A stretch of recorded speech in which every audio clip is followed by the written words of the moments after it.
Bismillahirrahmanirrahim. Assalamu alaikum. This is mentor Faiza Shaikh. I hopefully you are doing well, and as you know that nowadays I am studying. I am telling to you about the English literature too. So in 18th century, in this period there are so many writers. They are dominant and prominent too. So in this video going to tell you about the Jonathan Swift. He is the writer of English literature that era is 1667 to 1745. Basically, Jonathan Swift was the greatest of English satirists. His bitter satire was aimed at the contemporary social order in the general and the policy of the English bourgeoisie towards the Irish in the particular. So I know, and I wanna tell you the writers and the writer's father supervisor at the court building of the Dublin. So he died at the age of 25, leaving his wife and daughter penniless. His son was born even months after his death. He was named Jonathan after his father. So the boy knew the little of his mother's cares had to go back to her native town of the license. Jonathan's basically hardly saw that during his childhood. He was supported by his uncle Godwin. He was the uncle of the Jonathan, and he was also famous writer. At the age of 6, he was sent to Kilkenny school, which they left at the age of the 14. So then he entered in another age, so he joined the college in Dublin and got his bachelor degree in 1686. The revolutions of the 1688 was followed by an uprising in the Ireland, and Swift, being English, narrowly escaped the vengeance of these Irish supporting of the James. Well, if we will talk about further, so he called over the English and he sailed over the England, and after many years once again saw his mother at the Alsace. With her help, he became private secretary and account keeper to the Sir William's temple at his estate, not the far from the London. Sir William was a retired and diplomat and also a writer too. If we will talk about the furthermore, at the time he made friend with Johnson, the daughter of the housekeeper. He taught the little girl English spelling and gave her advice on reading. This friendship lasted all his life.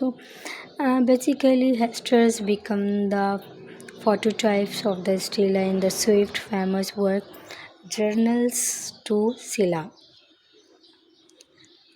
Having improved his education by taking advantages of Sir William's Temple's library, went to the Oxford and the Luke his Master of Arts too in 1662. After that, he got the place of vicar at the little parish church in the Ireland, where he remained for a year and got a remained for a year and got a half. Soon he got tired of his lonely life and returned to Sir William's Temple's estate. So where he continued to live and work until his patron's death in 1699. So there Swift became vicar again and went to live in a little palace called the Lacour in the Ireland. He invited Hester Johnson to come to his palace. She had by the grown up into the beautiful young woman. It is believed then the chief secretary married Hester, but much of his private life is unknown to us. If we will talk about in 1702, Swift came to London where he was involved into the contemporary events. He often went to the coffee house where he talked with the journalisms and with the common people. His contributions to the Tatler, the Spectator, and the other magazines show how well he understood and the spirit of the time. In 1713, Swift was made dean of the cathedral in the Dublin. At that time, he came into the contact with the common peoples and saw in the miserable conditions in which the populations lived. Swift wrote a number of the pamphlets and criticizing the colonial policy of England, intending thus to help the common peoples too. If we will talk about in 1726, Swift masterpiece Gulliver Travels appeared. His an inventive and genius and the being satire were at the best at the time, and the work which made a great sensation. In 1722, Stella Hester died criticizing the colonial policy of England, intending thus to help the common peoples too. If we will talk about in 1726, Swift masterpiece Gulliver Travels appeared. His an inventive and genius and the being satire were at the best at the time, and the work which made a great sensation. In 1722, Stella Hester died after a long illness. This loss affected Swift so deeply that he was never the same man again. Conditions in the Ireland between 1700 and 1715 were awful. That is, work like the poisons in the swift blood. Hard work and continuous disappointment undermined Swift's health. By the end of the 1731, his mind was failing rapidly. In 1740, his memory and reasons were gone and become completely dead. He died on October 1745 in the Dublin too.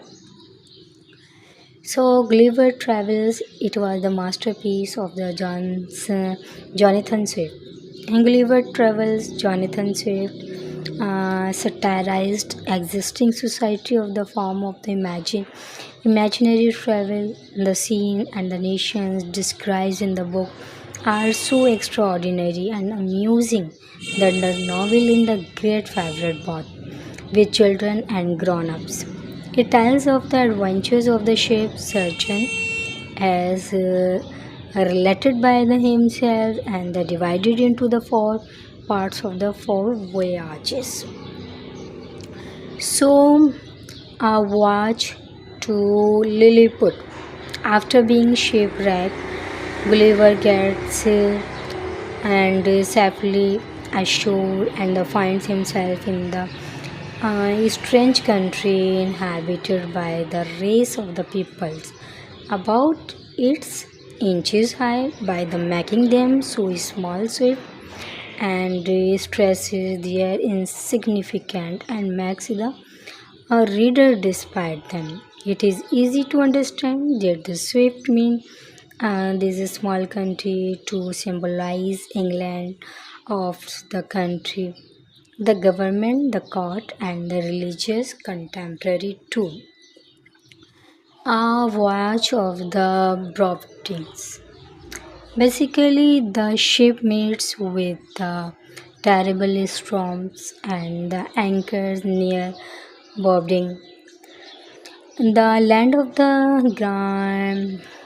the land of the giants, while the onshore Gulliver is the captures by the giants. On the whole, they are good natures and creatures and treat Gullivers kindly.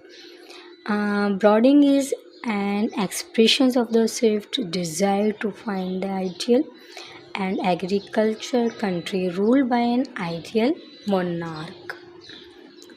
So, uh, voyage, the country of it is the fourth voyage brings Gullivers to the ideal of the country of the hymns where there is neither strictness, dishonesty, nor any of the fabrics of the human society.